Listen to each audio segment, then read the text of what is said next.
Поради опасноста од појава на заразни болести што се предизвикани од поплавувањето на домакинствата во селата Горни Подлог, Долни Подлог и Грдовци, општина Кочани почнува акција за дезинфекција. Обезбедени се доволни количини дезинфициенс, а активноста ќе се реализира со подршка од територијалната противпожарна единица. Сега по повлекувањето на водите, нашата територијална противпожарна единица во соработка со општина Кочани изврши дезинфекција на сите објекти, на сите домови каде што водата има навлегнато. Целта на дезинфекцијата е да се спречи ширење на зарази и други болести и ситуацијата со ковидот исто допринесува за таква работа. Така да во наредните денови во територијалната противпожарна единица ќе може да се пријават сите граѓани кои имат поплавено дел од своите домови и во текот на наредните денови ние ќе излегуваме на терен, ќе вршиме дезинфекција. Има ли интерес веќе, дали се пријавуваат?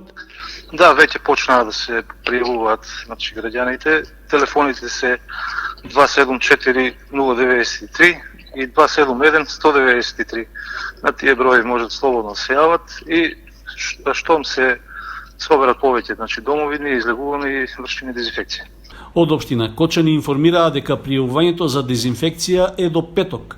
Поради тоа апелираа до граѓаните што помасовно да се пријават за да се спречат дополнителни здравствени последици од водената стихија.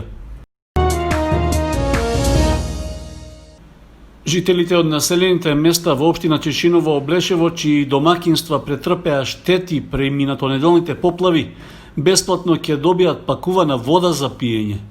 Со оглед што станува збор за рамничарски населби во кои населението главно се снабдува од сопствени пумпи и бунари, на овој начин се прават обиди да се спречат евентуални здравствени проблеми од загадувањето на подземната вода. Поради загаденост на локалните извори за водоснабдување, обезбедени се доволни количини пакувана вода што ќе им бидат поделени на жителите. Водата тие ќе можат да ја подигнат в четврток на 2 пункта, и тоа во 10 часот во просториите на јавното комунално предпријатие во Облешево и во 12 часот во паркот во селото Чешиново. Покрај снабдувањето со вода за пиење, што е најприоритетно за локалното население, надлежните подсетуваат дека тече и рокот за поднесување пријави до Комисијата за проценка на штети од поплавите, за да може да се обезбеди обештетување. На 75 локации во целата држава ќе бидат поставени посебни канти во кои ќе можат да се депонираат искористените маски, ракавици и друга заштитна опрема против коронавирусот. Се работи за проект што го спроведува Центарот за еколошка демократија Флорозон од Скопје, а во соработка со комуналните јавни предпријатија во општините. Проектот биде одговорен за себе и за нашата животна средина и во услови на пандемија, финансиски е поддржан преку одделението за соработка со невладините организации при Генералниот секретаријат на владата. Целта е да се придонесе во борбата против ширење на коронавирусот преку соодветно одлагање на така наречениот COVID-19 отпад, како и ублажување на последиците од пандемијата врз граѓаните, со посебен акцент на најранливите општествени групи. Проблем е бидејќи луѓето едноставно немаат каде да ги фрлат тие маски. Кога ќе влезат во маркет, сега можеби не во толков број, меѓутоа на почетокот сите носеа ракавици, бидејќи ги допираат изложените производи и така натака, не сакајќи да ги однесат дома. Ракавиците ги оставаат во самите корпи и колички. Тоа дефинитивно представува проблем и ризик по здравјето на вработените и од тука идејата пред маркетите да биде првото поставување на овие корпи. Проектот не се основа само на поставување на корпи на одредени места, туку исто така и работиме на подигнување на свеста. Во рамките на проектот ќе имаме онлайн кампања, ќе се емитува промотивно видео со кое што ќе им се укаже на граѓаните како правилно да ги одлагаат корпите, бидејќи сега за сега ние навистина мал бројот на корпите, со оглед на тоа што покриваме многу голем број на градови од целата територија, Таму каде што нема курпи се апелира, нели, маските ако може и да се исечат и секако да се пакуваат во посебни кеси заедно со ракавиците, да не се мешаат со останатиот отпад од домакинствата. Понатака ќе имаме 3 истражувачки студии кои што исто така ќе бидат публикувани. Планираме сега во моментот градиме платформа на нашата веб страна ќе биде поставена каде што граѓаните ќе имаат можност да праќаат фотографии, локација и да имаат податоци за лицето кое што извршува прекршок со тоа што го одлага отпадот таму каде што нема местото. За почеток, наменските садови за отпадоци од заштитна опрема против COVID-19 ќе се постават во Скопје и во дел од градовите во западните региони на државата. Потоа проектот ќе се спроведе и во останатите градови. Општина Кочани во текот на оваа недела ќе ја реализира третата фаза од овогодишното превентивно прскање од земја против комарците. Иако дезинсекцијата беше планирана за минатата недела, поради лошите временски услови во Кочанскиот регион проследени со обилни врнежи од дожд и ветар, таа беше одложена. Поради тоа ќе се спроведе на 13 и 14 август, односно четврток и петок во вечерните часови.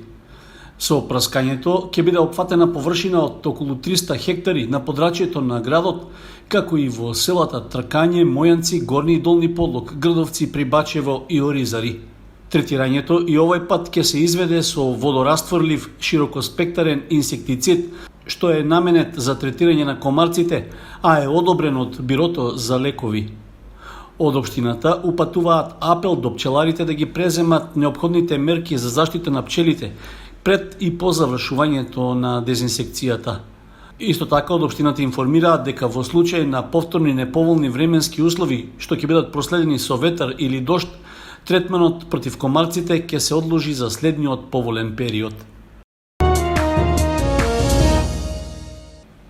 Според информацијата од Општинската организација на Социјалдемократскиот сојуз на Македонија од Кочани, направени се известни кадровски промени во раководството на партискиот огранок поради објективни причини.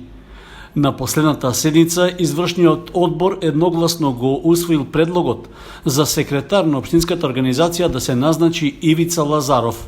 Тој е дипломиран економист со повеќегодишно работно искуство во економијата, а член на Социјалдемократскиот сојуз е уште од 1998 година. Во образложението за изборот на високата функција во партијата стои дека тој како дел од раководните структури на Општинската организација на СДСМ во Кочани во последните неколку години стекнал големо искуство. Тоа му овозможува да се носи со предизвиците на оваа функција и доследно, одговорно и правично да ги извршува идните обврски и задолженија. Лазаров доаѓа на местото на Марија Ангелова, која на последните парламентарни избори се најде на кандидатската листа, а по завршувањето на изборите е веќе актуелен пратеник во собранието.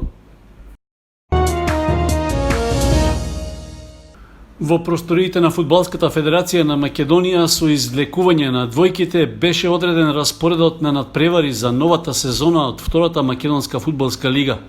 Со тоа второлигашите Осогово и Слога 1934 веќе ги знаат своите противници за есенскиот дел.